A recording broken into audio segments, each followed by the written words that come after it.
Bonjour et bienvenue dans Tête à Tête, l'émission de grandes interviews de France 24. Notre invité aujourd'hui est le président du Rwanda, Paul Kagame. Monsieur le Président, merci beaucoup. Je vous en prie. Dans une interview récente, le président de RDC, Félix Tshisekedi, a affirmé, je le cite, « Ce qui se passe dans l'Est de la RDC est un génocide 10 fois pire que celui qui s'est déroulé au Rwanda en 1994. » Et il vous accuse, vous, d'être le responsable et en affirme que vous méritez bien plus que la Cour pénale internationale. Quelle est votre réponse? Eh bien, on ne peut pas répondre à tout ce que dit tout le monde. Il y a des exagérations, des fabrications, ou des gens qui fuient leurs propres difficultés, et ce, en faisant porter la responsabilité à d'autres. Et c'est ce qui semble être le cas ici. Le mot génocide n'est pas utilisé par hasard, quand même. Eh bien, je ne souhaite pas évoquer ce sujet en laissant de côté ce qui se passe réellement sur le terrain. Qu'est-ce qui se passe dans l'Est du Congo? Il faut que tout cela soit bien compris, y compris par l'homme qui mène le Congo, qui le dirige, et qui semble avoir une mémoire sélective quant à ce qui se produit sur place. Il y a en effet au Rwanda 100 000 réfugiés. Je le dis bien, 100 000 réfugiés, et il en arrive sans cesse. La plupart d'entre eux sont présents au Rwanda depuis plus de 20 ans, et ils sont associés étroitement aux problèmes en question. Ce sont des gens qui ont perdu leur propriété, leurs terres, des gens qui ont perdu des proches, des amis, et ce, dans l'Est du Congo. Pourquoi? Car ils sont qui ils sont. Je peux vous dire, c'est une image inversée de ce qui s'est produit au Rwanda en 1994. Et cela s'est reproduit depuis plusieurs années au Congo. Et il y a 100 000 réfugiés au Rwanda, il y en a 3 ou 4 fois plus en Ouganda, et il y en a d'autres dans d'autres pays. Ce sont des gens qui ont été chassés de leur pays, chassés de leur propriété, privés de leurs droits, leurs vies ont été détruites, car ce sont des Tutsis. Les Tutsis du Congo doivent être traités comme les Tutsis du Rwanda en 1994. Et on le voit quand on voit les alliances qui sont faites dans l'Est du Congo, au Burundi, et les annonces faites par l'homme qui nous accuse lui-même, publiquement, via un certain nombre de plateformes médiatiques. Il y a des discours de haine, un soutien au FDLR qui tue des Rwandais au Rwanda. Ils sont unis, ils sont commandés de manière commune en RDC, et si on l'ignore et qu'on accuse de cela d'autres personnes, eh bien je crois qu'il y a quelque chose qui ne va pas dans votre tête. Vous voulez dire qu'il n'est pas rationnel? Oui, et puis pas seulement lui, mais tous ceux qui l'écoutent et qui pensent qu'il est rationnel sur ce point. Il y a une médiation angolaise pour essayer de faire en sorte que vos ministres des Affaires étrangères se rencontrent, et éventuellement vous et le président de RDC. Ce qu'on entend des deux côtés, c'est que ça ne fonctionne pas. Ou est-ce que vous avez encore de l'espoir? Je ne sais pas. En ce qui nous concerne, le Rwanda, nous avons été très clairs. Il y a des processus dans notre région. Il y a le processus de Luanda, en Angola. Il y a eu le processus de Nairobi, au Kenya.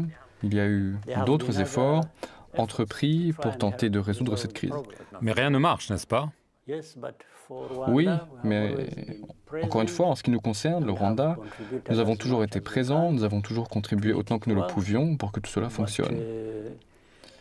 Mais il semble que la RDC ait d'autres idées. Le président de la RDC a invité la communauté des États d'Afrique de l'Est à inviter des forces. Le lendemain, il les a expulsés, puis il a invité d'autres groupes qu'il a sélectionnés pour l'aider en pensant que ces forces allaient se battre pour lui. Il a fait intervenir la SADC tout en faisant en sorte que les forces burundaises restent présentes sur le sol congolais. Donc toutes ces choses sont très confuses, mais elles sont rendues confuses précisément par ceux qui se plaignent des difficultés. Vous êtes toujours prêt à le rencontrer malgré tout ce que vous venez de dire?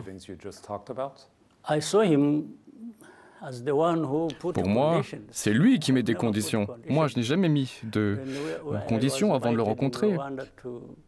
Je l'ai invité à Luanda pour avoir des discussions sur l'Est du Congo et sur la situation générale entre le Rwanda et la RDC. Il y a eu des rencontres au niveau ministériel. Elles auraient dû servir de réunion préparatoire à notre rencontre. Vous pouvez demander aux Angolais, j'ai toujours été prêt. J'ai toujours été prêt. Est-ce que vous êtes toujours prêt? C'est ça ma question. Ou alors c'est trop tard et la confiance est brisée? Je ne crois pas que cette question soit très importante, puisque je vais simplement répéter ce que je vous ai déjà dit. Et vous me faites répéter. Je vous l'ai dit, j'ai toujours été prêt. Donc si je vous le dis, si je n'étais pas prêt, je vous dirais que je ne suis pas disposé à le faire. Mais je ne vous l'ai pas dit. Ces derniers mois, les Nations Unies, mais aussi les États-Unis, la France, l'Union européenne, accusent le Rwanda non seulement de soutenir le groupe rebelle du M23, mais d'être directement impliqué dans l'Est de la RDC. Un groupe d'experts de l'ONU vient de rendre un rapport affirmant que vous êtes de plus en plus présent en RDC, les forces armées rwandaises. Est-ce que c'est le cas parce que vous n'avez jamais admis cela, mais on voit ces accusations de plus en plus directes contre vous? Pourquoi le Rwanda serait-il en RDC? Il faut poser cette question. Pourquoi le Rwanda soutiendrait-il le M23? C'est ce à quoi il faut répondre pour comprendre le problème et le résoudre. Il faut comprendre ce qu'est le M23. D'où vient le M23?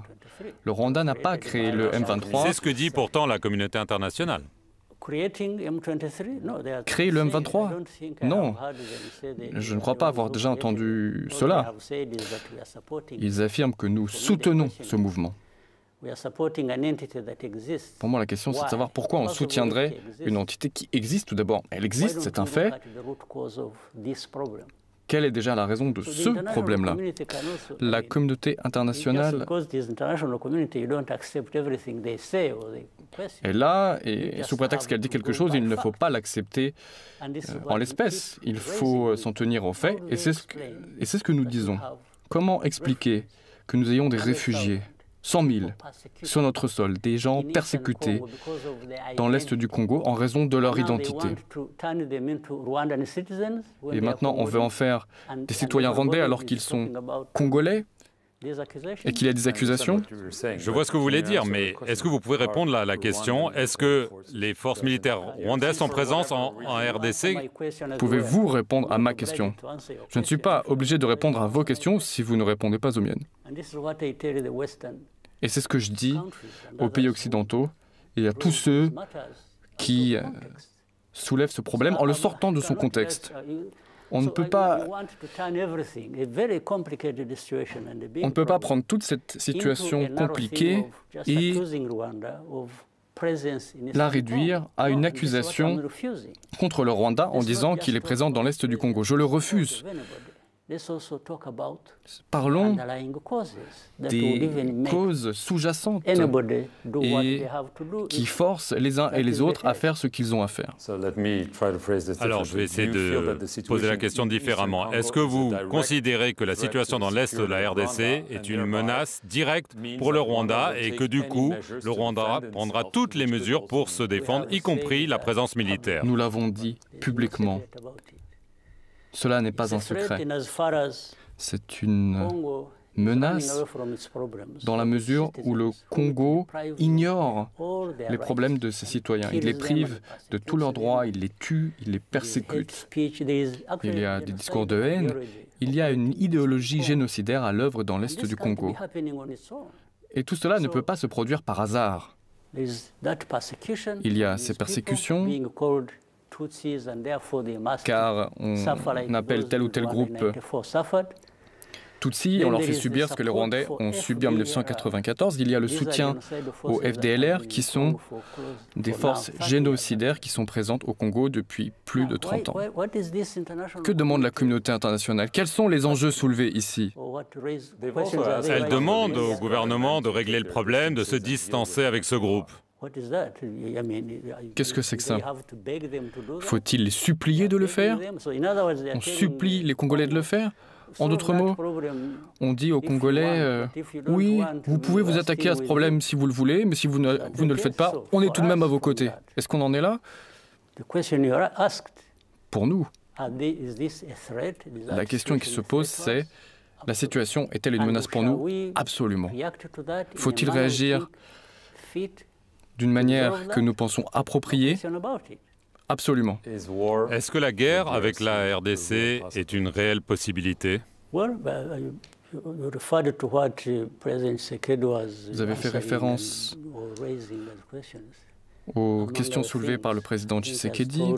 Il vous a dit, à vous et à d'autres, dernièrement encore, un certain nombre de choses. Il a dit qu'il fallait que la guerre soit portée sur le sol rwandais, renverser le gouvernement et ainsi de suite.